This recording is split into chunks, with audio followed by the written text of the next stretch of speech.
Mutual ഫണ്ടുകളിലും stock മാർക്കറ്റുകളിലും സാധാരണയായിട്ട് investment ചെയ്യുമ്പോൾ നമ്മൾ ലോങ് ടൈമിലേക്ക് ഇൻവെസ്റ്റ്മെൻറ്റ് ചെയ്യണമെന്നാണ് എപ്പോഴും സജസ്റ്റ് ചെയ്യുന്നത്. കാരണം ഷോർട്ട് ടൈമിൽ മാർക്കറ്റിലുണ്ടാകുന്ന ചേഞ്ചസുകളിനെ ബേസ് ചെയ്തിട്ട് ചിലപ്പോൾ നമ്മൾ നിക്ഷേപം നടത്തുന്ന തുകയിൽ കുറവ് വരാനായിട്ടുള്ള ചാൻസ് ഉണ്ട്. അതിനാലാണ് നമ്മളെപ്പോഴും സ്റ്റോക്ക് മാർക്കറ്റിലും അതേപോലെ മ്യൂച്വൽ ഫണ്ടുകളിലും നിക്ഷേപം നടത്തുമ്പോൾ, അതായത് ലോങ് ടൈമിലേക്ക്, അതായത് ഒരു 5 വർഷത്തിന് മേളിലേക്കുള്ള നിക്ഷേപങ്ങളായിരിക്കണം ചെയ്യണമെന്ന് നമ്മൾ എപ്പോഴും സജസ്റ്റ് ചെയ്യുന്നതിൻ്റെ കാരണം. അതുപോലെ തന്നെ ഷോർട്ട് ടൈമിൽ ഒരാഴ്ച കാലത്തെ അല്ലെങ്കിൽ 2 ആഴ്ച 1 മാസത്തെ ഇൻവെസ്റ്റ്മെൻറ്റ് കൊണ്ട് നമുക്ക് ലാഭമുണ്ടാക്കാൻ പറ്റുമെന്ന് നമ്മുടെ ഇന്നത്തെ സ്റ്റോക്ക് മാർക്കറ്റിൻ്റെ കണ്ടീഷൻ തെളിയിച്ചിരിക്കുകയാണ്.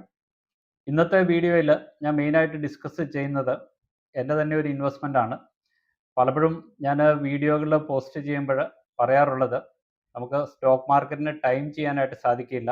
ഏത് സമയത്താണ് സ്റ്റോക്ക് മാർക്കറ്റ് ഉയരുക, ഏത് സമയത്താണ് സ്റ്റോക്ക് മാർക്കറ്റിൽ ഇൻവെസ്റ്റ് ചെയ്യാനായിട്ടുള്ള അല്ലെങ്കിൽ മ്യൂച്വൽ ഫണ്ടുകളിൽ ഇൻവെസ്റ്റ് ചെയ്യാനായിട്ടുള്ള കറക്റ്റ് സമയം എന്ന് പലപ്പോഴും നമുക്ക് നിശ്ചയിക്കാൻ സാധിക്കില്ല.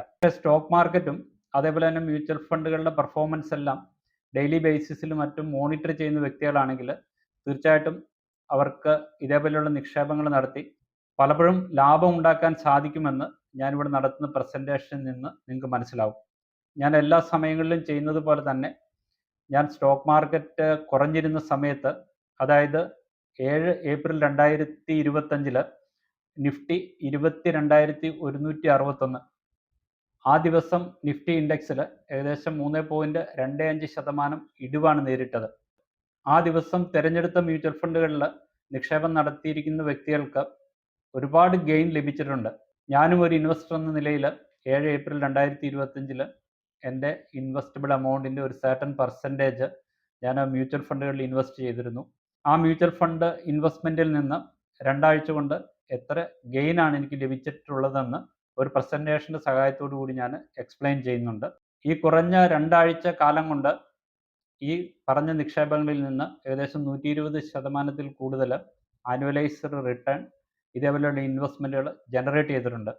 അതോടൊപ്പം തന്നെ ഏകദേശം 1 മാസങ്ങൾക്ക് മുന്നേ ഞാൻ സ്റ്റാർട്ട് ചെയ്ത ചില സ്റ്റോക്കിലുള്ള ഇൻവെസ്റ്റ്മെൻറ്റുകളിൽ നിന്നും എത്രയൊക്കെ ഗെയിനാണ് ലഭിച്ചിരിക്കുന്നതെന്നുള്ള കാര്യം പ്രസൻറ്റേഷനിൽ വളരെ വിശദമായിട്ട് പറയുന്നുണ്ട്. ഒരു ഡിസ്ക്ലൈമറായിട്ട് പറയട്ടെ, ഇത് ജസ്റ്റ് എഡ്യൂക്കേഷൻ പർപ്പസിന് വേണ്ടിയിട്ട് മാത്രമാണ് ഈ വീഡിയോ പോസ്റ്റ് ചെയ്യുന്നത്.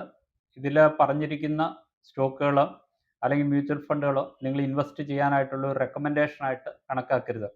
ബേസിക്കലി ഈ വീഡിയോ കൊണ്ട് ഞാൻ ഉദ്ദേശിക്കുന്നത് സ്റ്റോക്ക് മാർക്കറ്റിലും അതേപോലെ തന്നെ മ്യൂച്വൽ ഫണ്ടുകളിലും മറ്റും കറക്റ്റ് സമയത്ത് നമ്മൾ നിക്ഷേപം നടത്തിയാൽ നമുക്കതിൽ നിന്ന് എത്രയൊക്കെ ബെനിഫിറ്റ് ലഭിക്കാം, എത്രയൊക്കെ റിട്ടേൺസ് ജനറേറ്റ് ചെയ്യാം എന്നുള്ളത് ജസ്റ്റ് നിങ്ങളെ കാണിച്ചു തരുന്നതിന് മാത്രമാണ് ഈ വീഡിയോ പ്രസൻറ്റ് ചെയ്യുന്നത്. നിങ്ങൾ മ്യൂച്വൽ ഫണ്ടുകളിൽ നിക്ഷേപം നടത്തുവാൻ ആഗ്രഹിക്കുന്ന വ്യക്തികളാണെങ്കിൽ ഈ വീഡിയോയുടെ ഡിസ്ക്രിപ്ഷൻ കൊടുത്തിരിക്കുന്ന ലിങ്ക് ഉപയോഗിച്ച് രജിസ്റ്റർ ചെയ്യുക. ആംഫി രജിസ്റ്റേർഡ് ആയിട്ടുള്ള ഒരു MFT നിങ്ങളുടെ ഇൻവെസ്റ്റ്മെൻറ്റ് ഒബ്ജക്റ്റീവിനെ ബേസ് ചെയ്ത് നിങ്ങളുടെ റിസ്ക് അനലൈസ് ചെയ്തതിന് ശേഷം നിങ്ങൾക്ക് സ്യൂട്ടബിൾ ആയിട്ടുള്ള മ്യൂച്വൽ ഫണ്ട് സ്കീമുകൾ സജസ്റ്റ് ചെയ്യുന്നതാണ്. മ്യൂച്വൽ ഫണ്ടുകളിൽ നിക്ഷേപം നടത്തുവാനായിട്ട് ആഗ്രഹിക്കുന്ന വ്യക്തികൾ മാത്രം രജിസ്റ്റർ ചെയ്താൽ മതി. ഈ പ്രസൻറ്റേഷൻ ഒന്ന് കണ്ടു നോക്കൂ. ഈ പ്രസൻറ്റേഷനിൽ മെയിനായിട്ട് എക്സ്പ്ലെയിൻ ചെയ്യുന്നത് എങ്ങനെയാണ് സ്റ്റോക്ക് മാർക്കറ്റ് കുറഞ്ഞിരിക്കുന്ന സമയത്ത് നമ്മൾ ലംസമായിട്ടുള്ള എമൗണ്ട് ഇൻവെസ്റ്റ് ചെയ്ത് ഷോർട്ട് ടൈമിലേക്ക് നമുക്കതിൽ നല്ലൊരു ഗെയിൻ നേടാൻ പറ്റുന്നു എന്നുള്ളത്. ഞാൻ ഒരിക്കൽ കൂടി ഓർമ്മിപ്പിക്കട്ടെ, സ്റ്റോക്ക് മാർക്കറ്റിലും മ്യൂച്വൽ ഫണ്ടുകളിലും ഇൻവെസ്റ്റ് ചെയ്യുന്നത് ഷോർട്ട് ടൈമിലേക്ക് അഡ്വൈസബിൾ അല്ല. ഇതിൽ തന്നെയും സ്റ്റോക്ക് മാർക്കറ്റിൽ ഉണ്ടാകുന്ന വേരിയേഷൻസ് പല സമയങ്ങളിലും വിവിധ കാരണങ്ങളാൽ സ്റ്റോക്ക് മാർക്കറ്റിൽ ഇടിവ് സംഭവിക്കാം. അങ്ങനെയുള്ള സാഹചര്യങ്ങളിൽ തിരഞ്ഞെടുത്ത മ്യൂച്വൽ ഫണ്ടുകളിൽ നമ്മൾ നിക്ഷേപങ്ങൾ നടത്തിയാൽ നമുക്ക് കിട്ടാവുന്ന ഗെയിൻ അല്ലെങ്കിൽ ഷോർട്ട് ടൈമിലേക്ക് നമുക്ക് കിട്ടാവുന്ന ഗെയിനിനെ കുറിച്ചാണ് ഈ പ്രസൻറ്റേഷനിൽ മെയിനായിട്ടും സംസാരിക്കുന്നത്. ഈ ഏപ്രിൽ 7-ാം തീയതി നമ്മുടെ സ്റ്റോക്ക് മാർക്കറ്റ് ഏകദേശം 3% കൂടുതൽ കറക്ഷൻ നേരിട്ടു നിഫ്റ്റി. ആ പർട്ടിക്കുലർ ഡേയിൽ ഞാൻ നടത്തിയ ചില ഇൻവെസ്റ്റ്മെൻറ്റുകളിൽ നിന്ന് എത്രയൊക്കെ റിട്ടേൺസ് ആണ് 2 ആഴ്ച കൊണ്ട് ജനറേറ്റ് ചെയ്തതെന്ന് ജസ്റ്റ് നിങ്ങളെ കാണിച്ചു തരുന്നതിന് മാത്രമാണ് ഈ പ്രസൻറ്റേഷൻ പ്രിപ്പയർ ചെയ്തിരിക്കുന്നത്. 7 ഏപ്രിൽ 2025 ആക്സിസ് ബ്ലൂ ചിപ്പ് ഫണ്ടിൽ 50,000 രൂപ ഇൻവെസ്റ്റ്മെൻറ്റ് ചെയ്തിരുന്നു. അതിൻ്റെ NAV എന്ന് പറയുന്നത് 55.49 ഇൻവെസ്റ്റ് ചെയ്തത്. ഇന്ന് ഈ വീഡിയോ റെക്കോർഡ് ചെയ്യുന്ന സമയത്ത് ആ ഫണ്ടിൻ്റെ NAV ഏകദേശം 59 രൂപ 30 പൈസയാണ്. ഏകദേശം 4 രൂപയുടെ ഒരു യൂണിറ്റിലുള്ള അപ്രീസിയേഷനാണ് ഇതിൻ്റെ അകത്ത് വന്നിരിക്കുന്നത്. ഞാൻ ഇൻവെസ്റ്റ് ചെയ്ത 50,000 രൂപ ഇന്ന് 53,433 രൂപയായി. ഏകദേശം 3,433 രൂപയാണ് ഈ 2 ആഴ്ച കാലം കൊണ്ട് ഈ ഫണ്ടിൽ നിന്ന് ജനറേറ്റ് ചെയ്തിരിക്കുന്ന റിട്ടേൺസ്. 16 ദിവസം കൊണ്ട് ഏകദേശം 7% റിട്ടേൺസ് ആണ് കിട്ടിയിരിക്കുന്നത്. അത് നമ്മൾ ആനുവലൈസ് ചെയ്യുകയാണെങ്കിൽ ഏകദേശം 113% വരും. ആക്സിസ് ബ്ലൂ ചിപ്പ് ഫണ്ട് എന്ന് പറയുന്നത് ലാർജ് ക്യാപ് ഫണ്ടാണ്. ഇനി ഒരു സെക്ടർ സ്പെസിഫിക് ഫണ്ടിൽ ഇൻവെസ്റ്റ് ചെയ്താൽ എത്രയൊക്കെ റിട്ടേൺസ് അതിൻ്റെ അകത്ത് ജനറേറ്റ് ചെയ്തിട്ടുണ്ടെന്ന് നമുക്ക് നോക്കാം. ഞാനിവിടെ ഇൻവെസ്റ്റ് ചെയ്തിരിക്കുന്നത് UTI ഹെൽത്ത് കെയർ ഫണ്ടിലാണ്. അത് 10 മാർച്ച് 2025 20,000 രൂപയും അതേപോലെ 8 ഏപ്രിൽ 2025 20,000 രൂപ ഇൻവെസ്റ്റ് ചെയ്തു. അതായത് 10 മാർച്ച് 2025 നടത്തിയ ഇൻവെസ്റ്റ്മെൻറ്റിൽ നിന്ന് എനിക്ക് 20,000 രൂപയ്ക്ക് ലഭിച്ചിരിക്കുന്ന ഗെയിന് ഏകദേശം 1,775 രൂപയാണ്. അതായത് 7 ഏപ്രിൽ 2025 നടത്തിയിരിക്കുന്ന ഇൻവെസ്റ്റ്മെൻറ്റിൽ നിന്ന് ഷോർട്ട് പീരീഡിലേക്ക് ലഭിച്ചിരിക്കുന്ന റിട്ടേൺസ് ഏകദേശം 1,584 രൂപയാണ്. ഈ 2 ഇൻവെസ്റ്റ്മെൻറ്റുകളിൽ നിന്നും ഷോർട്ട് ടൈമിലേക്ക് ഏകദേശം 7% റിട്ടേൺസ് ജനറേറ്റ് ചെയ്തിട്ടുണ്ട്. ലേറ്റസ്റ്റ് ആയിട്ട് നാം നടത്തിയിരിക്കുന്ന, അതായത് 7 ഏപ്രിൽ 2025 നടത്തിയിരിക്കുന്ന ഇൻവെസ്റ്റ്മെൻറ്റിൽ നിന്ന് ലഭിച്ചിരിക്കുന്ന റിട്ടേൺസ് ഏകദേശം 150%. ഈ റിട്ടേൺസിനെ നമ്മൾ ആനുവലൈസ് ചെയ്താൽ ഏകദേശം 154% വരും. കാറ്റഗറിയിലുള്ള മറ്റൊരു ഫണ്ടിലുള്ള ഇൻവെസ്റ്റ്മെൻറ്റ്, അതായത് UTI mid cap fund 8 April 2025 അതായത് മാർക്കറ്റ് ഡൗൺ ആയിരുന്ന സമയത്ത് ഇൻവെസ്റ്റ് ചെയ്തതാണ്. 20,000 ഇൻവെസ്റ്റ് ചെയ്തത് ഇന്നതിന് 26,934 രൂപ അതിൻ്റെ വാല്യൂ ഉണ്ട്. ഇതിൽ നിന്ന് ഏകദേശം 2,000 രൂപയോളം ഗെയിൻ വന്നിട്ടുണ്ട്. ഈ ഫണ്ടിൽ നിന്ന് 2 ആഴ്ച കാലം കൊണ്ട് 7.73% ആബ്സല്യൂട്ട് റിട്ടേൺ. ഇത് ആനുവലൈസ് ചെയ്താൽ ഏകദേശം 130%-ഓളം വരാം. ഞാൻ ഈ ഇൻവെസ്റ്റ്മെൻറ്റ് ചെയ്തത് മാർക്കറ്റ് ഏറ്റവും ഡൗൺ ആയിട്ട് നിന്നിരുന്ന ഒരു സാഹചര്യത്തിലാണ്. 7 ഏപ്രിൽ 2025 22,161 ആയിരുന്നു നിഫ്റ്റി. ഇന്ന് 23 ഏപ്രിൽ 2025 ഞാൻ ഈ വീഡിയോ റെക്കോർഡ് ചെയ്യുന്ന സമയത്ത് നിഫ്റ്റിയുടെ വാല്യൂ എന്ന് പറയുന്നത് 24,328. ഏകദേശം 2,167 പോയിന്റ് ഈ പറഞ്ഞ 2 ആഴ്ച കാലം കൊണ്ട് നിഫ്റ്റിയിൽ കൂടിയിട്ടുണ്ട്. ഇതിപ്പോൾ എന്നും നമുക്ക് സംഭവിക്കുമെന്ന് നമുക്ക് പറയാൻ പറ്റില്ല. ഞാൻ ഈ എക്സാമ്പിൾ ഇവിടെ ജസ്റ്റ് കാണിച്ചത് നമ്മൾ പ്രോപ്പറായിട്ടുള്ള സമയത്ത് മാർക്കറ്റിൽ ഇൻവെസ്റ്റ് ചെയ്താൽ അതിൽ നിന്ന് നമുക്ക് കൂടുതൽ ബെനിഫിറ്റുകൾ ലഭിക്കാം. ഈ ഷോർട്ട് ടൈമിൽ ഇത്രയും അപ്രീസിയേഷൻ ഇതിൻ്റെ അകത്ത് വന്നിട്ടുണ്ട് എന്ന് വെച്ച് ഇത് ഷോർട്ട് ടൈമിലേക്കുള്ള ഒരു ഇൻവെസ്റ്റ്മെൻ്റ് അല്ല. ഞാനിത് നടത്തിയിരിക്കുന്ന ലോങ് ടൈമിലേക്കുള്ള ഒരു ഇൻവെസ്റ്റ്മെൻ്റ് ആണ്. പക്ഷേ ഈ ഷോർട്ട് പീരീഡിൽ 2 ആഴ്ച കാലം കൊണ്ട് ഇതിൽ ഇത്രയും അപ്രീസിയേഷൻ വന്നിട്ടുണ്ട്. സാധാരണ മ്യൂച്വൽ ഫണ്ടുകളിൽ നിക്ഷേപം നടത്തുവാനായിട്ട് സാധാരണക്കാരായിട്ടുള്ള നമ്മുടെ ആളുകൾ മടി കാണിക്കുന്നുണ്ട്. അവർ ഇപ്പോഴും മ്യൂച്വൽ ഫണ്ടുകളിലും മറ്റും നിക്ഷേപം നടത്തുവാനായിട്ട് പേടിയാണ്. അവർ നടത്തുന്ന നിക്ഷേപം നഷ്ടപ്പെടുമോ, അല്ലെങ്കിൽ അവർക്ക് പൈസ തിരിച്ചു കിട്ടുമോ, ഇങ്ങനെയുള്ള പല പ്രശ്നങ്ങൾ കൊണ്ട് പല വ്യക്തികളും ഇതേപോലെയുള്ള മ്യൂച്വൽ ഫണ്ടുകളിലും മറ്റും നിക്ഷേപം നടത്താറില്ല.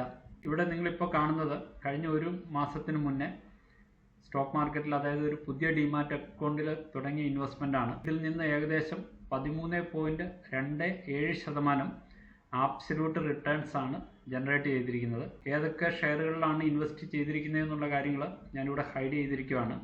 ഞാൻ ഇവിടെയും ഉദ്ദേശിച്ചത് സ്റ്റോക്ക് മാർക്കറ്റ് കറക്ഷൻ വരുന്ന സമയത്ത് അല്ലെങ്കിൽ സ്റ്റോക്ക് മാർക്കറ്റ് കുറഞ്ഞിരിക്കുന്ന സമയത്ത് സ്റ്റോക്കുകളിലും മ്യൂച്വൽ ഫണ്ടുകളിലും മറ്റും നമ്മൾ ഇൻവെസ്റ്റ്മെൻറ്റുകൾ നടത്തിയാൽ നമുക്ക് ലോങ് ടൈമിലേക്ക് നല്ലൊരു റിട്ടേൺസ് അല്ലെങ്കിൽ ഒരു ഗെയിൻ ജനറേറ്റ് ചെയ്യാൻ പറ്റുമെന്ന് ഒരിക്കൽ കൂടി നിങ്ങളെ കാണിക്കുന്നതിന് വേണ്ടിയിട്ട് മാത്രമാണ്. ഈ ഷോർട്ട് പീരീഡിൽ, അതായത് ഏകദേശം ഒരു മാസം കൊണ്ട് തന്നെ ഏകദേശം 13.27% ആബ്സല്യൂട്ട് റിട്ടേൺസ് ഈ പർട്ടിക്കുലർ പോർട്ട്ഫോളിയോ ജനറേറ്റ് ചെയ്തിട്ടുണ്ട്. അപ്പോൾ അത് നമ്മൾ ആനുവലൈസ് ചെയ്താൽ എത്ര പെർസെൻറ്റേജ് വരുമെന്നൊന്ന് നമുക്ക് ആലോചിച്ച് നോക്കാം. ഇവിടെയെല്ലാം പറയുന്നത് സ്റ്റോക്ക് മാർക്കറ്റിലും മ്യൂച്വൽ ഫണ്ടുകളിലും ഉള്ള ലോങ് ടൈമിലേക്കുള്ള നിക്ഷേപങ്ങളുടെ പൊട്ടൻഷ്യലിനെ കുറിച്ചാണ്. ഇപ്പോൾ നിങ്ങൾക്ക് വളരെ വ്യക്തമായിട്ട് മനസ്സിലായിട്ടുണ്ടാവാം, മ്യൂച്വൽ ഫണ്ടുകളിലും സ്റ്റോക്ക് മാർക്കറ്റിലും നമ്മൾ ലോങ് ടൈമിലേക്ക് നിക്ഷേപങ്ങൾ നടത്തുമ്പോൾ നമുക്ക് കൂടുതൽ ബെനിഫിറ്റ് ലഭിക്കുന്നത് പോലെ തന്നെ ഷോർട്ട് ടൈമിലും നമുക്ക് നിക്ഷേപങ്ങൾ നടത്താം. പക്ഷേ ഇതൊരു അഡ്വൈസബിൾ ആയിട്ടുള്ള ഒരു മെത്തേഡല്ല. മ്യൂച്വൽ ഫണ്ടിലൊക്കെ നിക്ഷേപങ്ങൾ നടത്തുമ്പോഴും എപ്പോഴും നമ്മൾ ലോങ് ടൈമിലേക്ക് തന്നെ നിക്ഷേപങ്ങൾ നടത്തുക. ഷോർട്ട് ടൈമിലും ഇതേപോലെ മാർക്കറ്റ് താഴ്ന്നു നിൽക്കുന്ന സമയങ്ങളിൽ നിക്ഷേപങ്ങൾ നടത്തിയാൽ നമ്മൾക്ക് കൂടുതൽ റിട്ടേൺസ് അല്ലെങ്കിൽ ഗെയിൻസ് ജനറേറ്റ് ചെയ്യാമെന്ന് ജസ്റ്റ് നിങ്ങളെ കാണിച്ചു തരുവാൻ വേണ്ടിയിട്ട് മാത്രമാണ് ഈ വീഡിയോ പ്രസൻറ്റ് ചെയ്യുന്നത്. 7 ഏപ്രിൽ 2025 നമ്മുടെ നിഫ്റ്റി 22,161 അത് 2 ആഴ്ചകൾക്ക് ശേഷം 24 ഏപ്രിൽ 2025 ക്ലോസ് ചെയ്തത് 24,328 പോയിന്റിലാണ്. ഏകദേശം 2 ആഴ്ച കാലം കൊണ്ട് നിഫ്റ്റിയിൽ വന്നിരിക്കുന്ന ഇൻക്രീസ് എന്ന് പറയുന്നത് 2167 പോയിന്റാണ്. സ്റ്റോക്ക് മാർക്കറ്റിൽ പല കാരണങ്ങൾ കൊണ്ട് സ്റ്റോക്കിൻ്റെ പ്രൈസ് കൂടുകയും കുറയുകയും ചെയ്യാം. ഇപ്പം നമ്മുടെ മാർക്കറ്റിൽ പൊതുവെ പോസിറ്റീവായിട്ടുള്ള ചില ന്യൂസുകളുണ്ട്. അത് ട്രംപ് റിലേറ്റഡ് ആയിട്ടുള്ള കാര്യങ്ങളാണ്. അദ്ദേഹം മറ്റുള്ള രാജ്യങ്ങളുടെ മേൽ അടിച്ചേൽപ്പിച്ചിരിക്കുന്ന താരിഫിൽ ഇളവ് വരുത്തിയിട്ടുണ്ട്, അല്ലെങ്കിൽ 3 മാസത്തേന് അത് പോസ്റ്റ്പോൺ ചെയ്തിട്ടുണ്ട്. അതോടൊപ്പം തന്നെ ചൈനയിൽ നിന്ന് ഇമ്പോർട്ട് ചെയ്യുന്ന സാധനങ്ങൾക്ക് 145% താരിഫ് ഏർപ്പെടുത്തുമെന്ന് പറഞ്ഞെങ്കിലും അതിൽ റിലാക്സേഷൻ വരുത്തുമെന്നും ഈ കഴിഞ്ഞ ദിവസം ട്രംപ് പറഞ്ഞിട്ടുണ്ട്. ഇതെല്ലാം നമ്മുടെ വിപണിയെ സ്വാധീനിക്കുന്ന പോസിറ്റീവായിട്ടുള്ള കാര്യങ്ങളാണ്. തീർച്ചയായിട്ടും വരും കാലങ്ങളിലും ഇതേപോലുള്ള പോസിറ്റീവ് ന്യൂസുകൾ വിപണിയിൽ വന്നു കഴിഞ്ഞാൽ നിങ്ങൾക്ക് ഷെയർ മാർക്കറ്റിൽ നിന്ന് അല്ലെങ്കിൽ മ്യൂച്വൽ ഫണ്ടുകളുടെ നിക്ഷേപങ്ങളിൽ നിന്ന് കൂടുതൽ ലാഭം ഉണ്ടാക്കാനായിട്ട് സാധിക്കുമെന്നാണ് കണക്കുകൾ സൂചിപ്പിക്കുന്നത്. ഇത് കൂടാതെ തന്നെ സ്റ്റോക്ക് മാർക്കറ്റിനെ പോസിറ്റീവായിട്ട് ഇമ്പാക്റ്റ് ചെയ്യുന്ന ഒട്ടനവധി കാര്യങ്ങളുണ്ട്. Reserve bank of India bank rate കുറയ്ക്കുന്നത് നല്ലൊരു സൂചനയാണ്. ഓയിലിൻ്റെ പ്രൈസ് കുറയുന്നതും ഇന്ത്യയെ സംബന്ധിച്ചിടത്തോളം നല്ലൊരു കാര്യമാണ്. നമ്മുടെ ആഭ്യന്തര ഓയിൽ യൂസേജിൻ്റെ ഏകദേശം 80% കൂടുതൽ നമ്മൾ ഓയിൽ ഇമ്പോർട്ട് ചെയ്യുകയാണ് ചെയ്യുന്നത്. ഓയിലിൻ്റെ പ്രൈസ് കുറയുന്ന ഒരു സാഹചര്യത്തിൽ ഇന്ത്യയെ സംബന്ധിച്ചിടത്തോളം നമ്മുടെ ട്രേഡ് ഡെഫിസിറ്റ് നമുക്ക് കുറയ്ക്കാനായിട്ട് സാധിക്കും. എക്സ്ട്രാ ആയിട്ട് വരുന്ന എമൗണ്ടുകൾ നമ്മുടെ ഇക്കോണമിയുടെ ഇൻഫ്രാസ്ട്രക്ചർ ഡെവലപ്മെൻറ്റിനോ അല്ലെങ്കിൽ മറ്റേതെങ്കിലും കാര്യങ്ങൾക്കോ യൂസ് ചെയ്യാനായിട്ട് സാധിക്കും എന്നുള്ളതും ഇന്ത്യയെ സംബന്ധിച്ചിടത്തോളം ഒരു അഡ്വാൻറ്റേജ് ആണ്. മ്യൂച്വൽ ഫണ്ടുകളിലും ഷെയർ മാർക്കറ്റിലും ഇൻവെസ്റ്റ് ചെയ്യുന്നത് വളരെ റിസ്കി ആയിട്ടുള്ള ഒരു കാര്യമാണ്. നിങ്ങൾ നിക്ഷേപങ്ങൾ നടത്തുന്നതിന് മുന്നേ ആംഫി രജിസ്റ്റേർഡ് ആയിട്ടുള്ള അല്ലെങ്കിൽ സെബി രജിസ്റ്റേർഡ് ആയിട്ടുള്ള ഒരു വ്യക്തിയുടെ അഭിപ്രായം എടുത്തതിന് ശേഷം മാത്രം നിക്ഷേപങ്ങൾ നടത്തുക. ഇത് സ്റ്റോക്ക് മാർക്കറ്റിലോ അല്ലെങ്കിൽ മ്യൂച്വൽ ഫണ്ടുകളിലോ നിക്ഷേപം നടത്തുന്നതിനുള്ള ഒരു ശുപാർശയായിട്ട് കണക്കാക്കരുത്. ഇതേപോലെ യൂസ്ഫുൾ ആയിട്ടുള്ള 1200ഓളം വീഡിയോകൾ നമ്മുടെ യൂട്യൂബ് ചാനലിൽ പോസ്റ്റ് ചെയ്തിട്ടുണ്ട്. ഈ ചാനലിൽ പോസ്റ്റ് ചെയ്യുന്ന വീഡിയോകൾ യഥാസമയം നിങ്ങളിൽ എത്തണമെങ്കിൽ ഈ ചാനൽ സബ്സ്ക്രൈബ് ചെയ്യുകയും വീഡിയോ ലൈക്ക് ചെയ്യുകയും മറ്റുള്ളവരുടെ അറിവിലേക്ക് വേണ്ടി ഷെയർ ചെയ്യുകയും ചെയ്യുക. ഇതേപോലെ യൂസ്ഫുള്ളും ഇൻഫോർമേറ്റീവുമായിട്ടുള്ള മറ്റൊരു വീഡിയോയുമായിട്ട് മറ്റൊരു അവസരത്തിൽ കാണുന്നവരെ നന്ദി, നമസ്കാരം.